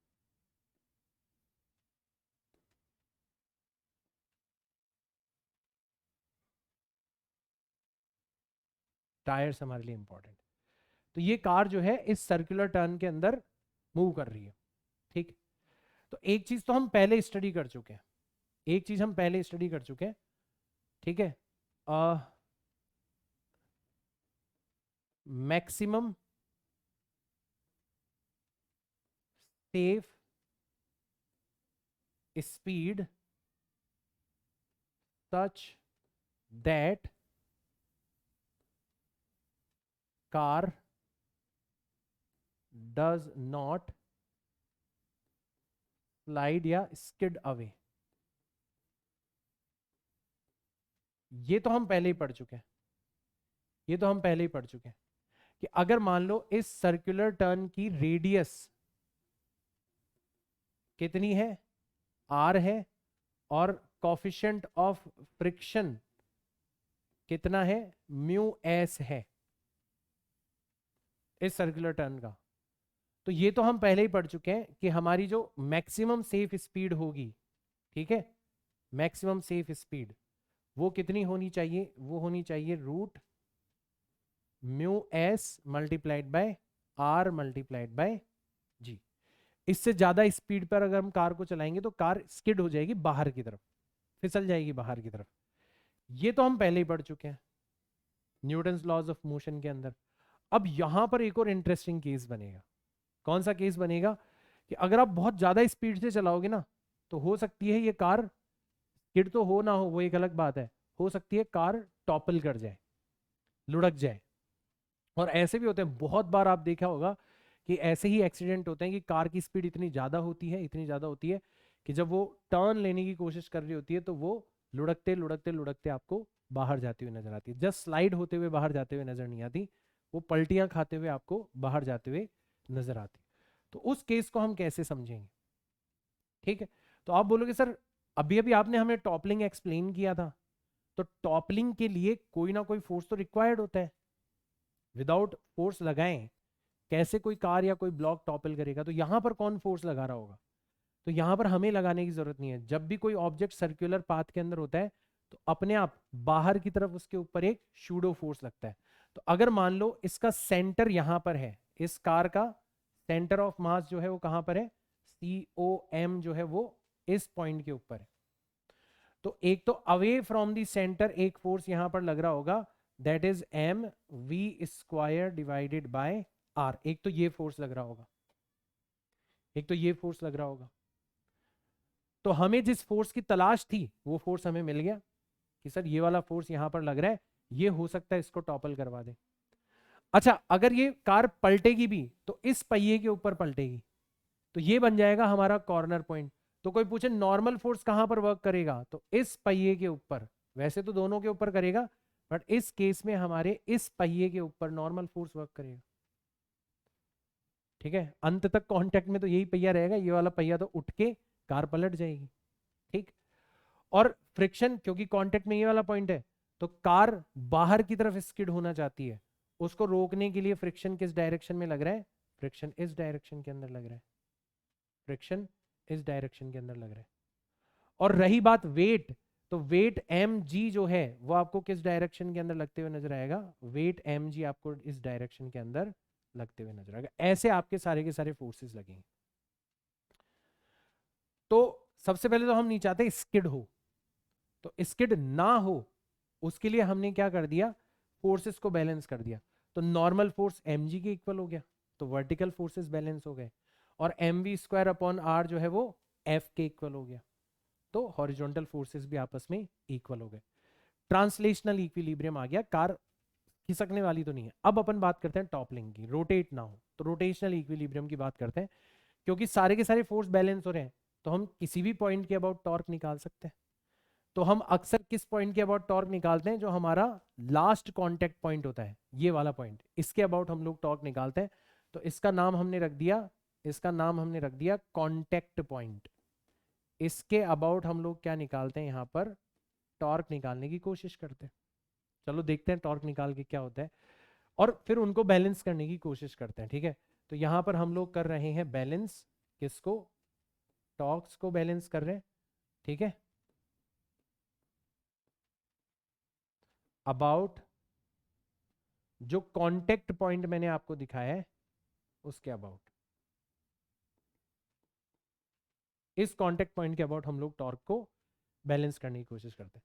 तो देखो दो फोर्स तो वैसे ही खत्म हो गए, नॉर्मल फोर्स ये भी इस पॉइंट से पास हो रहा है, फ्रिक्शन ये भी इस पॉइंट से पास हो रहा है, तो इन दोनों का टॉर्क तो कितना हो गया, 0 हो गया। अब बाकी बचे दो, एक बच रहा है mv²/r जो कि एंटी क्लॉकवाइज घुमाने की कोशिश कर रहा है, और एक बच रहा है mg जो कि इस पॉइंट के अबाउट क्लॉकवाइज घुमाने की कोशिश कर रहा है। तो अगर कोई आपसे पूछे कि बताओ क्लॉकवाइज टॉर्क कितना होगा, तो आप ऐसे लिख सकते हो कि सर क्लॉकवाइज टॉर्क जो होगा वो तो हो जाएगा mg मल्टीप्लाइड बाय दोनों पहियों के बीच की डिस्टेंस। तो मैं एक बार कार का मॉडल वापस से बना देता हूं यहां पर, कि ये हमारा कार का मॉडल है। ठीक है, यहां पर वापस से बना रहा हूं ताकि डायग्राम में घिचपिच ना हो। ये पहला पहिया है और ये दूसरा पहिया है, तो ये जो डिस्टेंस है इसको तो मैं लिख रहा हूं डिस्टेंस d लिख रहा हूं, डिस्टेंस बिटवीन व्हील्स, पहियों के बीच की दूरी। ठीक है, या कार के इस पॉइंट से इस पॉइंट की दूरी। ठीक है, एक तो चीज हमारे पास में ये आ गई, और एक दूसरी डायमेंशन हमें कौन सी चाहिए होती है, एक हमें चाहिए होती है कार की सेंटर ऑफ मास की हाइट, सेंटर ऑफ मास की हाइट। तो इसको अपन लिख देते हैं height of centre of mass, height of centre of mass. तो ये दो चीजें कार की डिजाइन से हमें मिल जाएगी भाई। जब हम कार को डिजाइन करेंगे तो हमें पता पड़ जाएगा पहियों के बीच की डिस्टेंस कितनी है, और जब हम कार को डिजाइन करेंगे तो हमें पता पड़ जाएगा कार का सेंटर ऑफ मास जो है वो कितनी हाइट के ऊपर है। ठीक है, और हाइट हमें लेनी है ग्राउंड से, सॉरी हाइट हमें लेनी है कहाँ से, ग्राउंड से लेनी है, मतलब कांटेक्ट पॉइंट से लेनी है हमें हाइट, यहां से। तो ये दोनों चीजें हमें कार के डिजाइन से पता चल जाएगी, तो हम इनका फायदा उठाते हैं। तो देखो ये जो mg फोर्स लग रहा है ना, ये यहां से कितनी परपेंडिकुलर डिस्टेंस पर लग रहा है, तो आप बोलोगे सर जो पहियों के बीच की डिस्टेंस है ना उसका आधा कर दो, इतने डिस्टेंस पर लग रहा है। तो mg तो लग रहा है आपका d डिवाइडेड बाय 2। तो ये वाला जो टॉर्क हो गया, ये तो हो गया आपका क्लॉकवाइज टॉर्क, ये तो क्लॉकवाइज डायरेक्शन में घुमाने की कोशिश कर रहा है। और एक हो गया हमारा ये वाला फोर्स, ये एंटी क्लॉकवाइज घुमाने की कोशिश कर रहा है। तो दूसरा फोर्स हो गया m v square upon radius r. और इसकी परपेंडिकुलर डिस्टेंस कितनी होगी इस पॉइंट से? तो आप बोलोगे सर यहां से जो सेंटर ऑफ मास की हाइट है, जो कि आपने यहां पर HCM ली है, वो यहां पर HCM हो जाएगी। ठीक है, ग्राउंड जो कांटेक्ट पॉइंट है वहां से सेंटर ऑफ मास की हाइट। और ये जो टॉर्क प्रोड्यूस हुआ, ये कौन सा वाला टॉर्क हो गया? ये हो गया आपका एंटी क्लॉकवाइज टॉर्क। और ये दोनों आपस में अगर रोटेशनल इक्विलिब्रियम में रखना है तो ये दोनों आपस में बैलेंस हो जाने चाहिए। बैलेंस कर दो तो आप देखोगे m से m चला गया, तो v की वैल्यू अगर आप निकालोगे तो v स्क्वायर कितना आ जाएगा आपका? तो v स्क्वायर आ जाएगा आपका twice of g multiplied by d, नहीं ट्वाइस नहीं, 2 तो नीचे रहेगा, r multiplied by g multiplied by d। ठीक है, ये r चला गया उधर, तो r multiplied by g multiplied by d divided by twice of HCM। तो ये आपकी वेलोसिटी का स्क्वायर आ जाएगा, मतलब वेलोसिटी कितनी आ जाएगी इसका रूट कर दो। वेलोसिटी कितनी आ जाएगी इसका रूट कर दो, ये आ जाएगी आपकी वेलोसिटी। तो इतनी वेलोसिटी हमारी सेफ वेलोसिटी है। अगर इससे ज्यादा वेलोसिटी हुई तो फिर जो कार है वो हमें टॉपल करते हुए नजर आएगी, पलटती हुई नजर आएगी, अगर हमने इससे ज्यादा वेलोसिटी से कार को चलाया तो। अब यहां से आपको एक और चीज नजर आ रही है कि ये जो वेलोसिटी है ना, ये height of centre of mass के इनवर्सली प्रोपोर्शनल है। इसका मतलब क्या हुआ कि सर हम कार को अगर इस तरीके से डिजाइन करेंगे कि उसका सेंटर ऑफ मास जो है वो बहुत हाइट पर है, ऊंची गाड़ियां जो होती है, ठीक है, जिनका सेंटर ऑफ मास काफी ज्यादा हाइट पर होता है, तो उनके लिए इस वेलोसिटी की वैल्यू बहुत कम निकल के आएगी। मतलब वो बहुत कम वेलोसिटी या उससे ज्यादा वेलोसिटी पे चलाने पर ही पलटने की संभावना रखेंगी। इसलिए ध्यान रखना, जो रेसिंग कार्स होती है वो बिल्कुल जमीन से चिपक के चलती है, उनको इस तरीके से डिजाइन किया जाता है कि उनका सेंटर ऑफ मास जो है ना वो जमीन से बहुत कम हाइट पर हो, बहुत कम हाइट पर। उससे फायदा क्या होगा कि अगर सेंटर ऑफ मास की हाइट बहुत कम होगी तो तुम बहुत ज्यादा वेलोसिटी तक सेफ हो, तुम बहुत ज्यादा वेलोसिटी के साथ में कार चला सकते हो, सर्कुलर टर्न के ऊपर पलटने की संभावना नहीं होगी। ये सब कुछ हमें यहां से दिखाई दे रहा है, सब कुछ हमें यहां से दिखाई दे रहा है, राइट। और एक क्वेश्चन दोनों को मिक्स करके भी बनाया जा सकता है, वही कोएफिशिएंट ऑफ फ्रिक्शन के बारे में पूछा जा सकता है कि स्लाइड होने से पहले टॉपल हो जाए, ठीक है, या फिर एक्चुअल में आपसे पूछा जाए कि बताओ एक्चुअल में सेफ स्पीड कितनी है। तो ध्यान देना बेटा कि अगर क्वेश्चन में कार की डायमेंशंस दे रखी है, भाई रोड का फ्रिक्शन कोएफिशिएंट भी दे रखा है, म्यूएस भी दे रखा है, रोड का हमें रेडियस भी दे रखा है, सर्कुलर टर्न का रेडियस भी दे रखा है, और साथ ही साथ में कार की डायमेंशन भी दे रखी है, और फिर हमसे पूछा जा रहा है कि बताओ मैक्सिमम सेफ स्पीड कितनी है। ठीक है, तो ये हिंट है। देखो कार की डायमेंशन नहीं दे रखी ना, और हमसे पूछा जा रहा है कि बताओ सर्कुलर टर्न पर कितनी ज्यादा से ज्यादा स्पीड से चल सकती है कार, तो फिर हम ये वाला फॉर्मूला लगा के निकाल लेते हैं। आज से पहले भी किए हमने ऐसे सवाल, कभी ध्यान ही नहीं दिया, क्योंकि उसमें हमें कार की डायमेंशन दी नहीं जाती थी, उसमें हमें डायरेक्ट सर्कुलर टर्न की रेडियस दी जाती थी, फ्रिक्शन दिया जाता था, और इससे हम कैलकुलेट करते थे कि कितनी ज्यादा से ज्यादा स्पीड से हम लोग कार चला सकते हैं, मैक्सिमम सेफ स्पीड निकाल सकते थे। लेकिन अगर क्वेश्चन में कार की डायमेंशन दे रखी है तो बेटा ये बहुत बड़ा हिंट है कि क्वेश्चन पूछने वाला चालाकी कर रहा है। अब वो ये जानना चाह रहा है कि आपको टॉपलिंग की कंडीशन भी पता है या नहीं पता। क्यों? क्योंकि अगर आपको कार की डायमेंशन दे रखी है तो आप ये वाली स्पीड भी निकालोगे और आप ये वाली स्पीड भी निकालोगे, दोनों स्पीड निकालोगे। इतनी स्पीड से ज्यादा चलाओगे तो स्लाइड हो जाओगे बाहर की तरफ, और इतनी स्पीड से ज्यादा चलाओगे तो गाड़ी पलट जाएगी, और दोनों ही चीजें सेफ नहीं है। तो इनमें से जिसकी वैल्यू कम होगी वो आपका आंसर होगा। जैसे मान लो आपको क्वेश्चन में आर दे रखा है, म्यू एस दे रखा है, दोनों पहियों के बीच की डिस्टेंस दे रखी है और सेंटर ऑफ मास की हाइट दे रखी है, कार की डिजाइन दे रखी है, और आपसे मैक्सिमम सेफ स्पीड पूछी गई है। तो आपने ये वाला फॉर्मूला लगाया तो मान लो 45 मीटर पर सेकेंड निकल के आया आंसर, और आपने ये वाला फॉर्मूला लगाया तो मान लो 30 मीटर पर सेकेंड निकल के आया आंसर। तो आप क्या कहना चाह रहे हो कि सर 30 मीटर पर सेकेंड से ज्यादा गाड़ी चलाई ना तो गाड़ी पलट जाएगी। अब गाड़ी पलट गई तो हो गया एक्सीडेंट। इसका मतलब 30 मीटर पर सेकेंड ही आपके लिए सेफ वेलोसिटी होगी। तो ये बहुत बड़ा हिंट होता है कि अगर आपको circular turn maximum safe speed के क्वेश्चन में रोड की प्रॉपर्टीज के अलावा कार की प्रॉपर्टीज भी दे रखी हो, कार के दोनों पहियों के बीच की डिस्टेंस दे रखी हो, कार के सेंटर ऑफ मास की हाइट दे रखी हो ग्राउंड से, तो समझ जाना आपको टॉपलिंग भी कंसीडर करनी है। और इस तरीके से आपको फिर दोनों स्पीड में से जो भी कम होगी उसको आपको सेफ स्पीड मानना है। अच्छे क्वेश्चन बन जाते हैं बेटा यहीं से। तो ये सब चीजें आपसे टॉपलिंग के अंदर पूछा जा सकता है। अब बैंकिंग ऑफ रोड के अंदर टॉपलिंग वाले केसेस जो है वो बहुत रेयर है, मतलब इतना ज्यादा कभी पूछे नहीं गए हैं। तो अगर इतना भी आप समझ लोगे, मतलब इसमें भी समझना क्या है, ये बेसिकली हमने जो टॉर्क और इक्विलिब्रियम की जो चीजें पढ़ी है ना उसी का एक एप्लीकेशन है, एक स्पेशल केस के अंदर उसी को हमने अप्लाई किया है। तो आप मुझे बताना ये लेक्चर आपको कैसा लगा।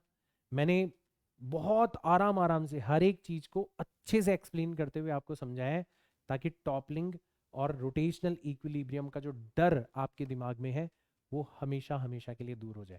एंड आई होप हम लोग कामयाब हुए होंगे। कमेंट्स के अंदर जरूर बताना। मिलता हूं मैं आपसे नेक्स्ट लेक्चर के अंदर, तब तक के लिए tata bye bye, see you all in next class. Jai Hind.